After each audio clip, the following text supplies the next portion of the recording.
HighBridge, a division of Recorded Books, presents the Tensorate series, 3 novellas, by Neon Yang, read by Nancy Wu. Book 1, The Black Tides of Heaven, by Neon Yang, read by Nancy Wu.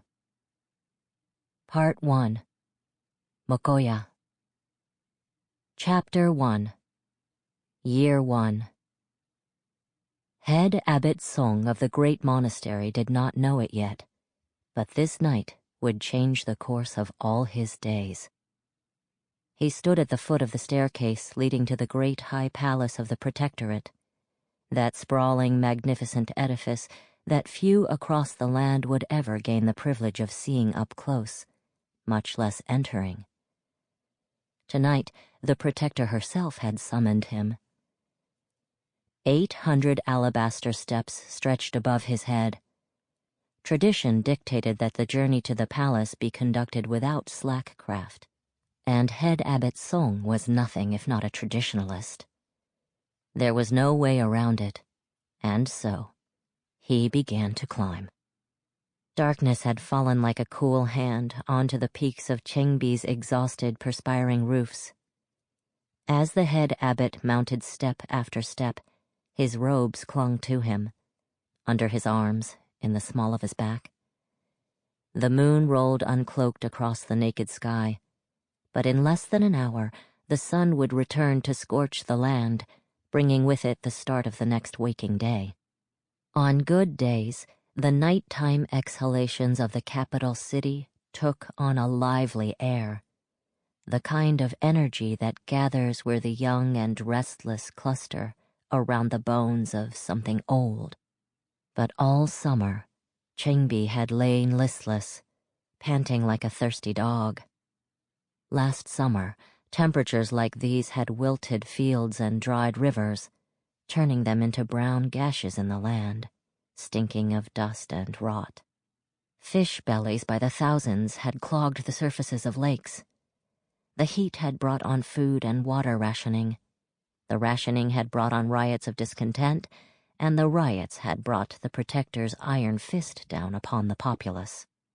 Blood had run in the streets instead of rain, and the ruined fields were tilled with a crisp crop of gravestones. The streets had stayed quiet this year.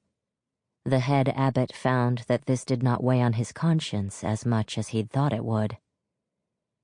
By the 400th step, the head abbot's breath was acid, and his legs were lead. 400 more to go.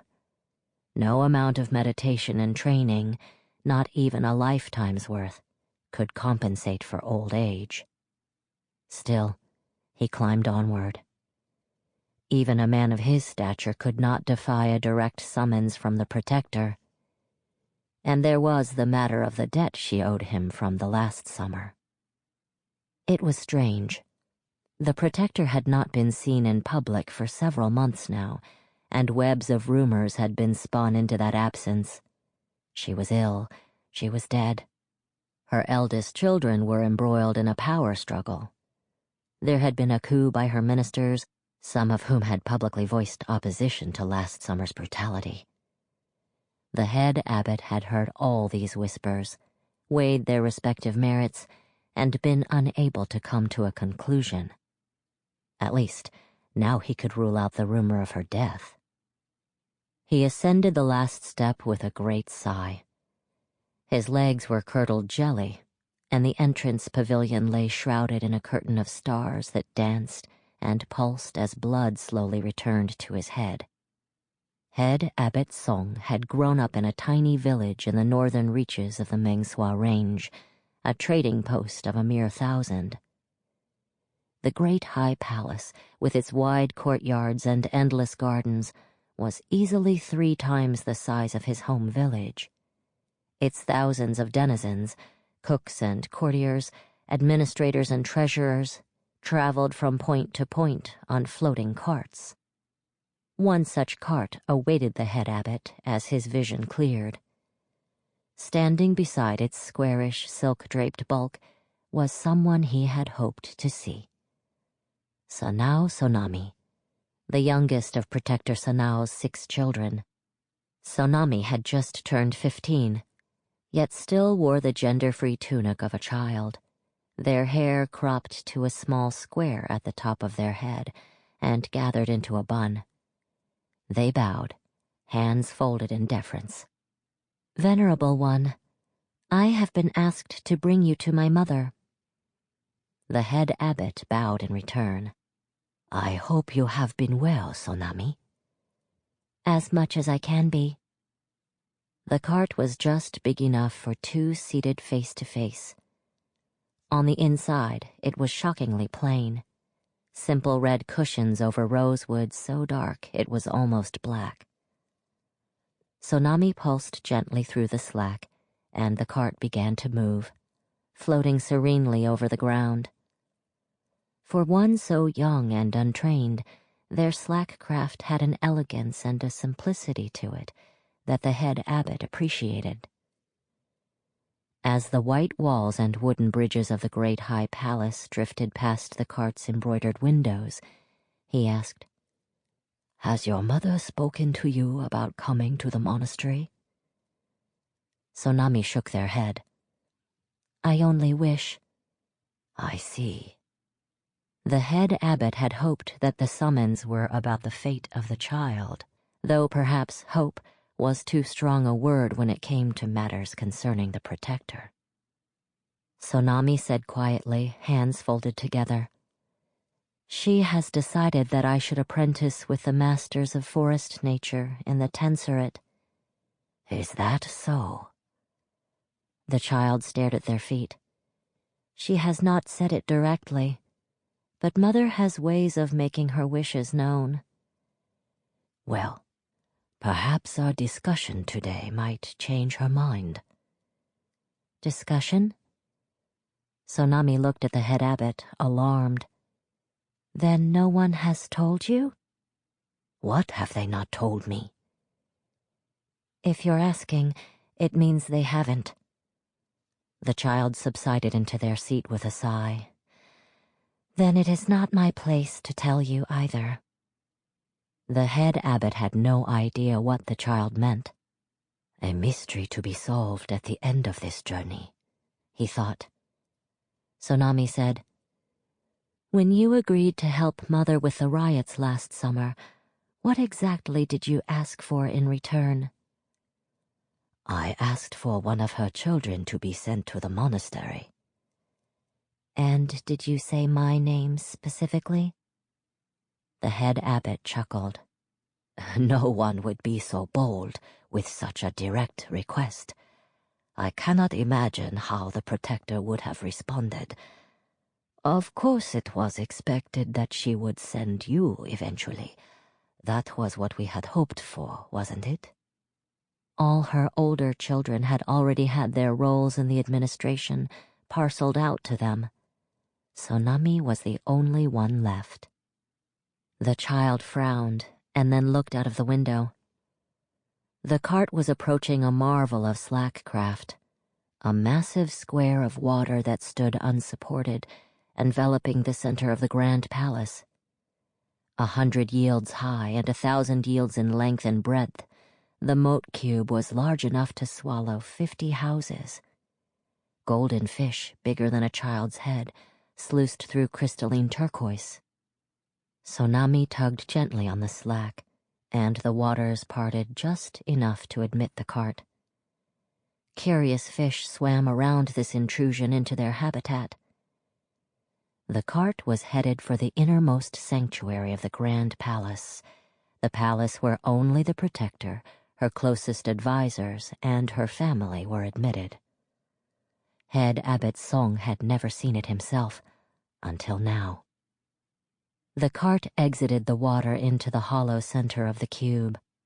A lifetime of purging emotion and base desire had not prepared the head abbot for the spectacle of the protector's sanctuary. Stone floated on water, slabs of gray forming a base for a tessellation of square buildings woven out of wood of every color.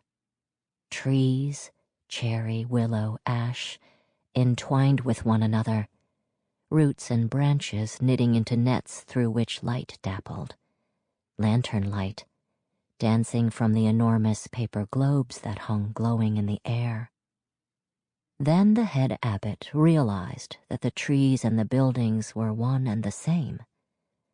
Some unknown tensor architect had knitted living wood around stone foundations, folded them into right-angled geometric shapes indistinguishable from traditional construction. Even the carvings on the ends of roof beams were live wood, guided into precise shape by slackcraft.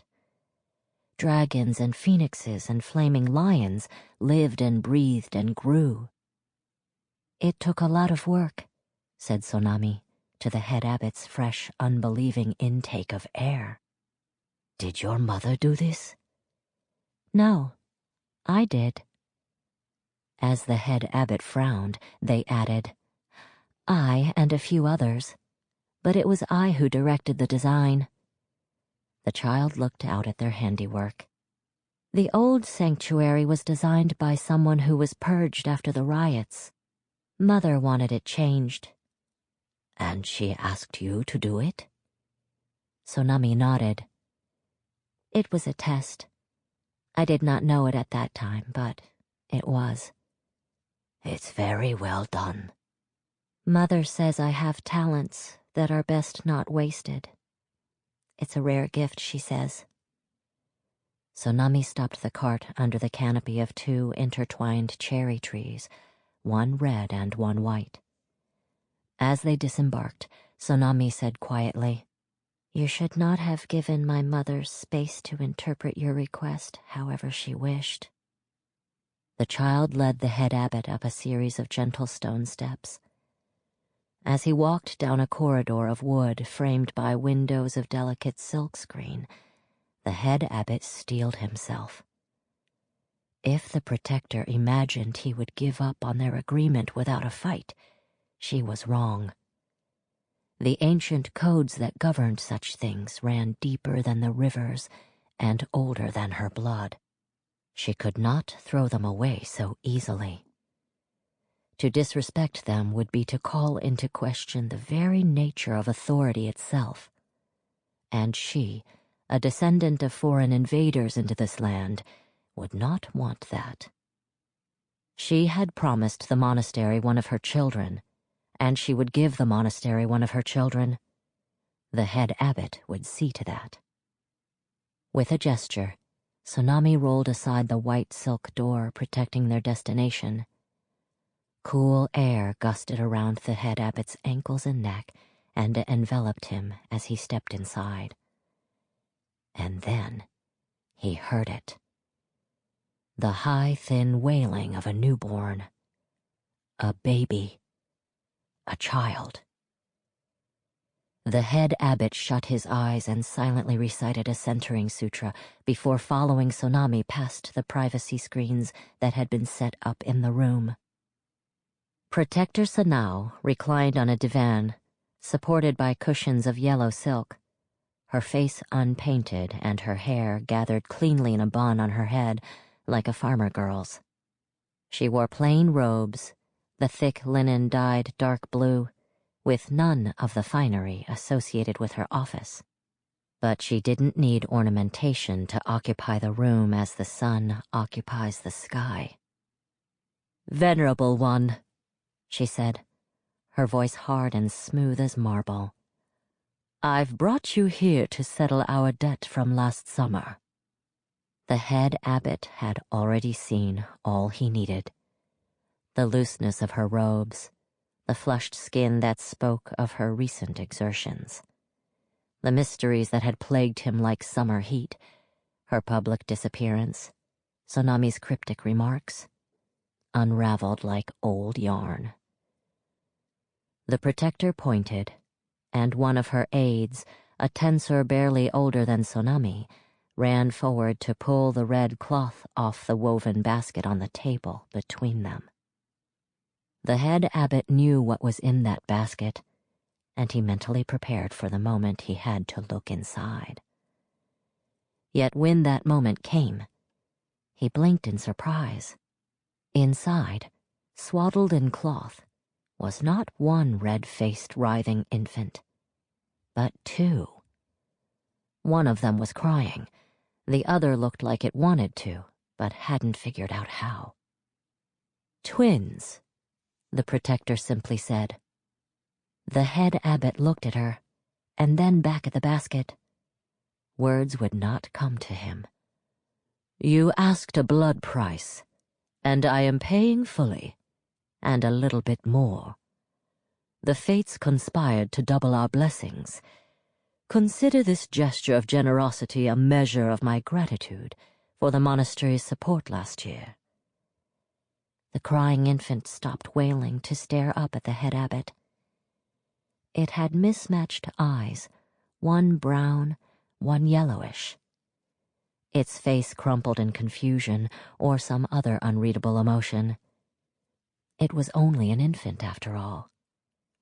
Then it started crying again. Finally, the other twin joined in. The head abbot's feelings swung like a pendulum. Anger at himself for not having predicted this, disgust at the Protector for having done this. The Protector folded her hands together. "They are yours now. Do with them as you wish.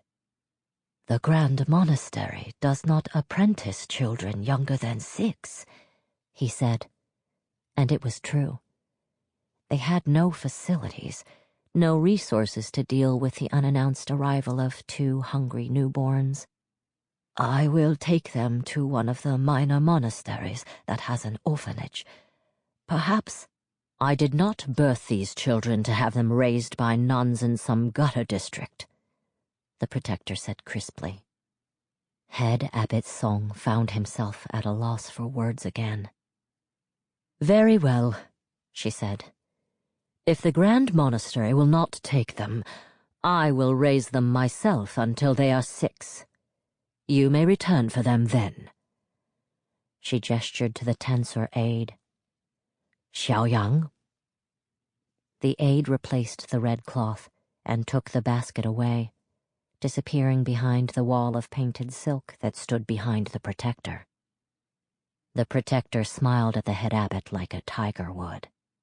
"I am sure you will find them adequate when you return," she said smoothly.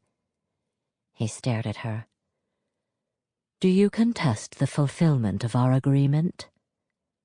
"No, Your Eminence." He bowed in obeisance. What else could he do? Sonami led him back out. They both settled into the cart and sat there a while in silence. The head abbot said to the somber child, "I am sorry." Sonami shook their head. "You tried your best. Mother is mother. She does what she wants." "Indeed." He folded his hands together.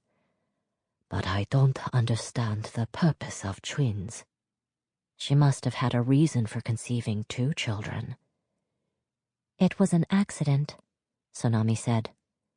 "Conception through slackcraft has its risks."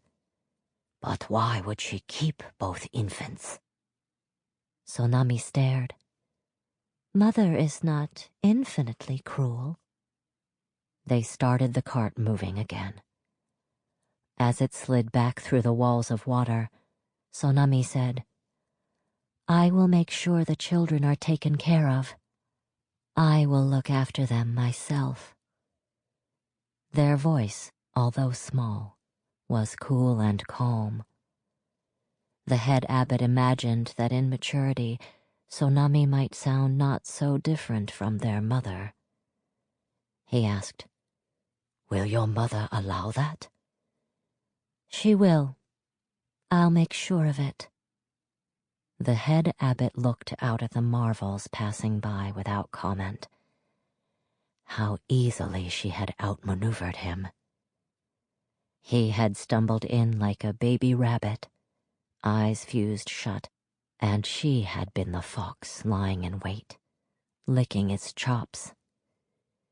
Here at last was the true face of the woman who had taken the derelict protectorate of her ancestors a feeble nation cowering in the shadow of almost forgotten glories, and expanded it until her iron grip controlled more than half of known Iya. Sonami said, "Venerable One, do you believe in the power of the fortunes?" "Of course, child. They are what guides us and shapes the slack." The child nodded. "The fortunes didn't give mother twins for no reason. That means that if there's a plan, she's not the one controlling it. And that does make me feel better." A small, brief smile overtook their face. "Perhaps this is for the best."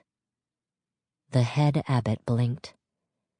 The child, features still cushioned by the fat of innocence, spoke with the quiet confidence many took a lifetime to achieve. He had always suspected they were extraordinary, and not just because of their proficiency with slackcraft. When Sonami had first approached him with a desire to be admitted to the monastery, he had thought that with the right guidance, the child might one day grow up to take his place as head abbot, with all the secrets tied to that office. Now, none of them would ever know. That version of the future had been sealed off from them. "Perhaps this is for the best," he agreed. Chapter 2. Year 6. The massive cart that came from the great high palace was one of those that filled the width of streets in processions, painted lucky red and silk draped in yet more red. Head Abbot Song stood at the top of the stairs and watched its bright, meandering passage up the road that led to the grand monastery. The morning fog had long since retreated from the tree-embroidered mountains that formed Chengbi's backbone, and the light breeze scattered cherry blossom petals around his sandals. The head abbot stood tall, but privately he was glad that the twins were coming to him instead of the other way around. It was a long way down the mountain and a long way up to the great high palace, and in recent years his knees had begun to hurt during the morning rituals and when thunderstorms were coming. The onset of age was like a dam breaking, slowly at first, then all at once. Sonami was the first to exit the cart, a graceful figure wrapped in a light silk dress the color of chrysanthemums and jade. She had chosen her gender the same year the twins were born and had grown well into that role. As a young woman of 20, she had her mother's height, and the fine features of her face bore more than a passing resemblance to the Protector's. 2 near-identical children tumbled out of the cart behind her, laden with packs. One landed with their soles a hip's width apart, fists lightly curled, balancing on the balls of their feet. The child with the mismatched eyes. The other one straightened up and stared at the head abbot with an intensity that was unnerving for one so young. The head abbot bowed to them, and Sonami bowed back. "Venerable One," she said, "allow me to introduce you to your new charges." She touched the first child on their shoulder. "This is Mokoya." She tapped the second one, whose wide, dark eyes remained fixed on the head abbot. "And this is Akeha." "I welcome you to the Grand Monastery," the head abbot said. "Today, you embark on a new journey of learning and discipline." The children said nothing. The first child's face presented a scowl, while the second one didn't even blink. "Go on," Sonami said gently. A junior monk and nun waited behind the head abbot. "Go with them," he told the children. "They will show you to your rooms." The children looked at each other, and the head abbot felt something pass between them in the slack. as though they were communicating. He looked quizzically at Sonami, who only smiled. The children seemed to come to an agreement, and that agreement was not to put up a fight. Silently and perfunctorily, they trudged after the waiting acolytes. The first child, the odd-eyed one, took fewer than 10 steps before their resolve shattered. They dropped their pack and ran back to Sonami, clutching the fine silk of her dress in their fists. "Mokoya," Sonami sighed. She dropped to one knee and took the child's hand in her own. "We've talked about this." "Why can't you come with us?" A tremor belied the stubborn pout in their voice. "Because I'm going to the Tensorate Academy. Today you begin training for monastic life. Head Abbot Song will take care of you. All right?" Their face folded up, equal parts rage and grief. Sonami said, "And you have Akeha. You have each other. You won't be alone." The other child walked over and put a hand on their sibling's shoulder. The first flung themselves at Sonami in a desperate hug. Sonami held them. "Go on. You know this is what Mother wants." The child detached from Sonami's grasp and took their sibling's hand. Without a word, they marched, sibling and all, back to where the acolytes waited with the abandoned pack. The head abbot had expected tears, but none remained. They did not turn back to look at Sonami again. The other child pinned the head abbot with an intense, baleful gaze as they walked by. Sonami got to her feet with a sigh and watched the twins go. "They are good children," she said softly. "Understandably upset about leaving the only home they've ever known. But once the pain wears off, they'll give you no trouble." With a touch of amusement, she added, "Well, not much trouble in any case." The head abbot studied the young woman now standing before him. The two of them had barely spoken in the last 5 years. The head abbot's messages through the talker network had been gently but firmly rebuffed. He had tried for a long time to divine if this distance was the Protector's doing or Sonami's choice, but in the end had concluded that he had to respect and accept it. As with all things in life. "You raised these children yourself," he observed. Sonami nodded. "I must confess I'm surprised. Did your mother not intend for you to enter the Tensorate before this?" Sonami smiled slightly. "We agreed that I would do so after the children had been transferred to the Grand Monastery." "Such concessions come with a price. What did you promise her in return?" Her smile did not change as she said, "Grandchildren." The head abbot swallowed his first response. Into his silence, Sonami interjected, "Of all her daughters, Mother was most interested in my gifts in slackcraft. She thought any children I had would have potential." Carefully he asked, "And this? You are happy with this?" "It is how it has to be." The head abbot sighed. Sonami laughed lightly. "Venerable one, I am glad the children will be given to your care. I am confident they will be well taken care of." "Is there anything you want to tell me about them?" Sonami hesitated. He watched intently as her answer percolated through layers and layers of careful thought. Finally, she said, "Do you remember you told me once that there was something different about me? As though the fortunes had embroidered a bright pattern in my soul?" "I do." And he had believed it sincerely. "At that time, I dismissed it as flattery, something an old man would say to fool a young child. But I think I understand now." Sonami frowned. There's something about these children that's different. Sample complete. Ready to continue?